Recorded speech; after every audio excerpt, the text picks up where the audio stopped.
시점에서 만약에 이 건물을 매도를 하고 현금으로 만들어서 자녀들에게 증여를 한다라고 한다면 세금이 어느 정도 되는지 문의를 하셨는데 저희가 지금까지 쭉 그 이야기를 했어요. 네. 이분의 경우에는 어느 정도를 세금으로 내게 될까요? 네, 이분이 지금 시가가 120억 원 정도가 되신데요. 네. 이 기준으로 계산을 했을 때 저희가 이제 환산가액으로 계산을 했거든요. 과거에 얼마를 취득했는지를 모르면은 양도하는 시점의 기준시가와 취득한 시점의 기준시가를 환산을 해서 계산하는 방법이 있는데 네. 이렇게 계산했더니 양도세가 30억 원 정도 나오더라고요.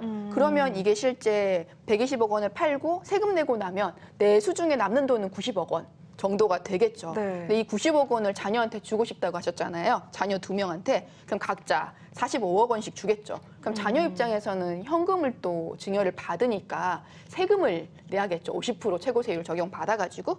그렇게 되면 18억 원 정도 증여세를 내야 돼요. 네. 그럼 자녀가 2명이니까 이제 36억 원이 세금으로 나가는 거죠. 그리고 현금을 받았기 때문에 취득세에는 부담이 되진 않겠지만 어쨌든 이 상황을 가정을 한다면 자녀 한 명한테 주려고 했던 금액은 사실상 45억 원이었는데 세금 18억 원을 빼면은 27억 원이 사실 자녀한테 너무 많이 빠지네요. 그렇죠. 120억 원이었잖아요. 네. 근데 세금 아버지가 세금 빼고 자녀한테 넘길 때 자녀가 또 증여세 내고 했더니 120억 원짜리 부동산이 54억 원으로 거의 뭐 45%로 반토막이 났다고 볼 수 있겠죠. 그렇습니다.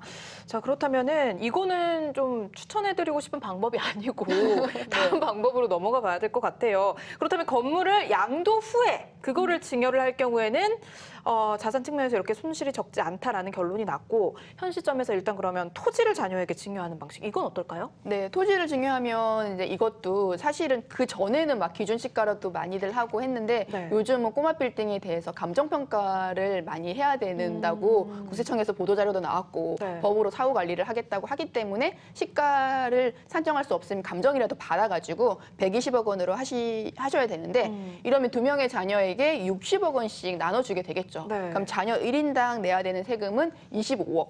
1,500만 원 정도이고, 역시 많네요. 예, 거기다가 이제 부동산이 이전이 되기 때문에 아까 현금은 취득세를 내지 않았지만 네. 부동산이니까 취득세를 또 부담을 하게 되겠죠. 그렇게 되면은 사실상 26억이 넘는 금액만큼 세금을 내셔야 되고 자녀 한 분한테 넘어가는 자산은 33억 4,500만 원 정도. 결국 2명의 자녀이기 때문에 66억 9천만 원 정도. 그러니까 120억 원이 이제 자녀들한테 넘어가면 세금 다 뺐더니 사실 55% 정도의 자산으로 축소될 수 있겠다라고 볼 수 있습니다. 그러니까 첫 번째 짚어본 방법은 자산의 45%가 자녀들에게 이제 넘어가는 넘어가고. 거고 이번에 두 번째 짚어본 방법은 55%, 10% 올랐습니다. 네, 네. 그래도 많이 내는 것 같다라는 생각이 들어요. 사실 납세 의무는 당연한 거긴 하지만 자산이 큰 만큼 이렇게 세금 부담도 만만치 않아서 저희에게 고민을 보내주신 것 같은데 자 그렇다면 세 번째 방법, 배우자에게 먼저 증여를 하면 세금이 어느 정도 나올지 문의를 주셨습니다. 저희가 앞서 이제 쭉 살펴봤을 때는 배우자에게 증여를 할 때는 그나마 좀 세금이 덜 나온다 이렇게 얘기를 들었는데 맞나요?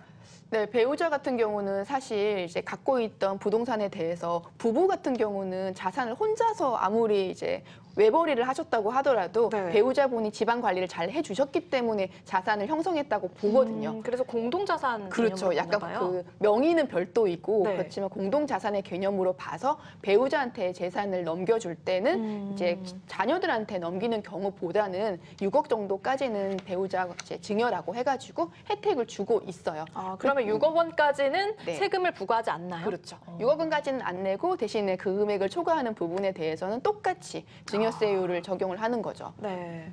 그렇게 되면 어떻게 되나요? 사실 정확한 금액이? 이분 같은 경우는 6억까지 한다면은 그 120억 원에서 넘어갈 때 네. 배우자한테 단독으로 넘어갔을 때를 우선 가정해가지고 봤거든요. 그럼 120억 원에서 6억을 뺐기 때문에 한 114억 원 정도 네. 되는 거고 이 부동산에 대해서 세금을 계산을 한다면 적지 않겠죠. 또 64억 8천만 원. 네, 로 자산 가치가 확 줄어들게 되죠. 54% 정도로 네. 확 줄죠. 근데 사실 이렇게 예산을 한다면은 부동산은 그대로 넘어가는데 배우자라든지 이 부부 입장에서는 결국 부부의 공동재산이잖아요. 근데 명의만 바뀌었을 뿐인데 세금을 내라고 하니까 약간 부담스럽기는 하실 텐데 이런 분들은 사실 증여를 하고 이후에 양도를 고민하시는 분들이 이 방법을 굉장히 많이 쓰세요. 아, 대출을 받는 방법. 그러니까 대출은 보통 돈이 없으니까 네. 대출 받아서 세금을 내고 이렇게 둘이 공동의 자산이긴 한데 내 명의에서 이렇게 명의로 바꾸는 거는 뭔가 이유가 있어야지 네, 사실 네. 바꾸잖아요. 그런 분들은 갑자기 팔려고 했더니 너무 세금이 많이 나오는 것 같아서 제가 갖고 있다가 지희 씨한테 넘겨주면 금액이 예전에 샀던 거를 지금 수준으로 넘겨주게 되면 증여 신고를 하잖아요. 그럼 증여가액이 높아지고 이거를 최소한 5년 정도 갖고 있다가 팔면은 증여가액을 이렇게 높였다는 거는 취득가액이 높아진 거거든요. 네. 그럼 차이 나는 양도소에 대해서 세금을 내니까 바로 양도하는 것보다는 양도세를 많이 줄일 수가 있어요. 그럴 경우에 이런 방법을 많이들 사용을 하는 거죠. 아, 이거 조금 말이 많이 복잡해지기는 했는데 어쨌든 바로 그냥 명의가 바로 바뀌는 게 그나마 바로 자식들에게 증여를 하는 것보다는 배우자를 한번 거쳐서 가는 게 좀 더 세금을 적게 낸다. 이렇게 이해를 하면 될까요? 어떨까요? 그렇죠. 배우자한테 거쳐서 가면 결국 그 상속 재산에 나중에 합산이 되기는 하겠지만 네. 지금 같은 경우는 단독 배우자한테 갔을 경우에는 어차피 자녀들 입장에서는 상속을 언젠가는 받게 되는 네. 거잖아요. 그래서 그런 경우보다는 배우자와 자녀들 같이 함께 섞어가지고 네. 하는 경우들이 꽤 많아요.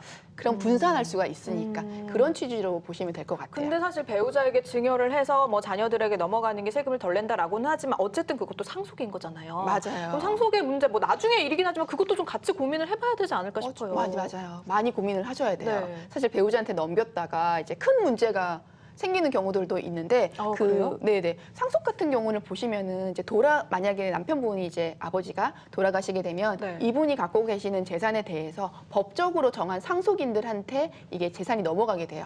그 비율이 법적 상속인 1순위가 배우자하고 직계 비속이에요. 그러니까 배우자 부인하고 아이들이 되겠죠. 근데 이렇게 가정을 했을 때 배우자한테는 이제 원래 자녀들한테 주는 것보다는 1.5배 정도 재산을 많이 가중해서 주도록 되어 있거든요. 이 가족 같은 경우는 자녀 2명의 배우자이기 때문에 1대 1대 1.5 이 비율로 120억 원의 자산이 나눠지게 될 거예요. 그럼 이런 분 같은 경우는 이렇게 바로 계산해서 상속세를 계산을 해서 당연히 납부를 하시겠죠. 근데 이분이 상속하는 시점에 만약에 이 부동산을 먼저 증여를 했다면 상속재산이 없을 수가 있잖아요. 네. 그럼 이분들은 세금을 안 내느냐? 안 낼까요? 안 내고 싶을 것 같은데요. 네, 안 내고 싶어서 네. 과거에 이제 증여를 했겠지만 기간이 아까 10년이 되게 중요하다고 네. 말씀드렸잖아요. 과거에 증여를 하셨다고 하더라도 상속하는 시점에 재산이 없어도 10년치를 합산해서 봐요. 그러니까 그 120억 원 언제 증여를 했든지 상관없이. 언제 증여를 했는지 상관없이. 근데 그게 기간이 만약에 지금 시점이면은 작년에 증여를 했다. 네. 그러면 당연히 상속재산에 포함이 되고 10년보다 훨씬 전에 네. 사전 증여를 했다. 그럼 그걸로 끝이죠. 합산은 안 되는 거고. 그래서 10년이 되게 중요하다고 증여를 한 말씀드려요. 뒤에는 무조건 10년 이상 10년 이상 건강하게.